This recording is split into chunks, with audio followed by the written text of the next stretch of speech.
Thanks a lot, and good morning to everyone. I'm not going to put my camera on. I'm in Mpumalanga in a rural area. I'm using expensive mobile data provided by one of the monopolies Comrade Trader was telling us about. So no camera.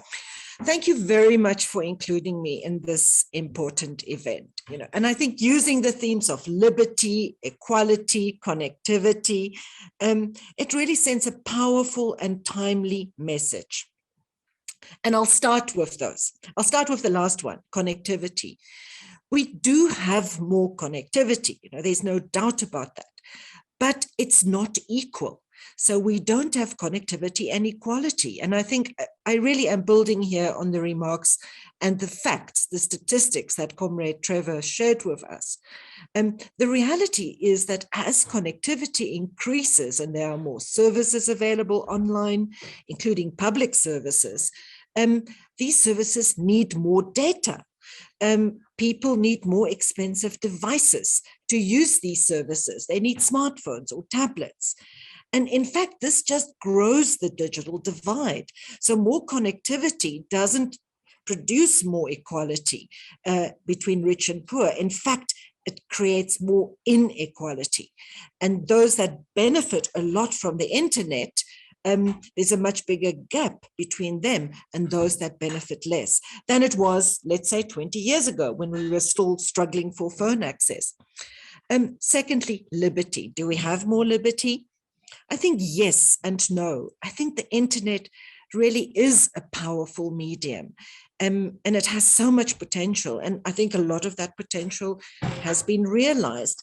It gives people more voice, more opportunity to speak, to protest, to participate in debate. But, and I think there are three buts here that I want us to think about. Firstly, the potential for liberty that the internet brings us is exploited by companies. And we've heard about this. Trevor spoke about commodification. These companies provide services that we use, that people value, but at the same time, they are mining people's data, monitoring our online activity for profit, and even worse, sometimes manipulating this activity. And we saw this very much in the case of the US elections. But there are other cases, such as communal violence in India and Sri Lanka. Companies make money from extremism. They make money from online gender-based violence because extremism generates more hits. And I think this is something we have to keep in mind. So even if internet access is free, as in Mahala, there's still a cost.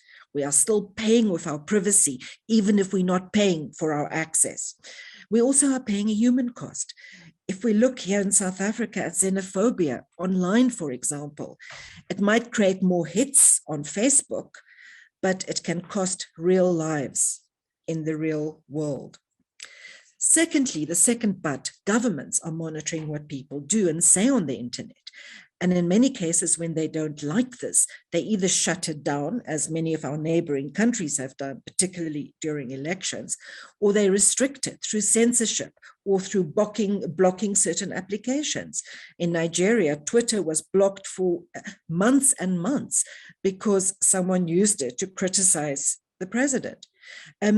Governments are also making laws that they say is intended to combat misinformation or fight cybercrime, but often these laws just criminalize freedom of expression. We also have many countries where cybersecurity policies are made in the name of national security, but often it's really more about regime security than about the security of the country and its people. And we see this all over our continent. Our government here in South Africa, our government's vision of the internet, I think is still very much divided between, on the one hand, programs to connect everyone, to have broadband access across the country, but on the other hand, preoccupation with the fourth industrial revolution, for example, with state-of-the-art technologies and programs that actually can just increase the gap between ICT haves and have-nots. And in fact, in South Africa, our fundamental challenge is social and economic inequality, and we'll never really be able to benefit fully from the internet if that is not challenged. Thirdly, and I think this is important for us, for the people in this space, hybrid and face-to-face, virtual and face-to-face, voice does not equal power. Tweeting is not the same as organizing. If we want to achieve freedom through using the internet and on the internet, we need movements, like we've always needed movements. We need local bottom-up access and control. We need organizations, advocacy groups, research groups. We need to create our own content, build our own websites, register our own domains, build our own local internet networks, such as community networks or through small businesses.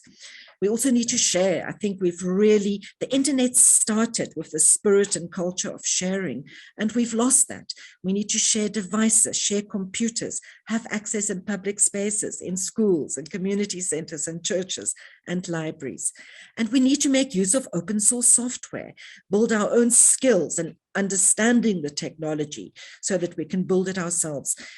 The dominance of big companies with state-of-the-art applications on the internet creates a kind of a shadow. It disempowers people. And I think we have to reconnect with the power that we can have and that we can use if we really have more control over this technology. And I'm getting to the end now. I think there are solutions. They're not easy.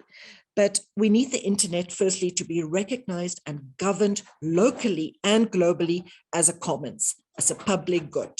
There's a process taking place in the United Nations next year called the Global Digital Compact. And I think there's a consultation process that is open until 30 September this year. And we can use that process to put our positions on the table to say we believe the internet should be protected and recognized as a public good. We also need to collaborate with government, because we do need government to play a role in protecting internet freedom by holding companies accountable, demanding that they are transparent about how they use our data.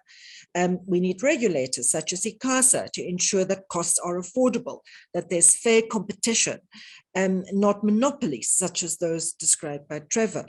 They are responsible for user rights. And even if we're not happy with what they are doing at the moment, we shouldn't disengage. We should engage with them, hold them accountable. We need them to make licenses available for community networks, for local GSM networks, where people can make free calls on their cell phones in their village or in their community or in their school. We also need to work with our other institutions, our information regulator, the South African Human Rights Commission. If we don't use this institutional framework, we will lose it. We do not need governments to make too many rules and regulations that limit people's freedom and their ability to speak and organize on the internet. We don't need government to protect us or to create national borders around the internet. And therefore, I think engaging actively with policy, as the Right to Know campaign did so effectively several years ago, is extremely important. The power of the internet is in its globalness and in how people use it in their daily lives and in their struggle for democracy and freedom, and also just to be human, to connect with one another, to watch sport. And I think that's the beauty of this medium, is that it is a tool for justice, for struggle, but it's also just a tool for us being human and connecting with one another as humans. Our power is people's power. And I think this really means not sitting back. Don't be overwhelmed by the trends Trevor discovered and that I'm reaffirming, Trevor discussed and that I'm restating. We can take action. We can demand that the internet is a platform for democracy, for learning, for knowledge sharing. And we can do that by proactively engaging government and struggling for policy, but we can also do it ourselves in how we engage, how we take ownership, how we create content, build movement through the internet, build our own community networks, and try and re-engage and celebrate this utopian potential that Comrade Erna mentioned would be the topic of my talk. So back to you, and I really look forward to following as much of the discussion today as we can. Thank you.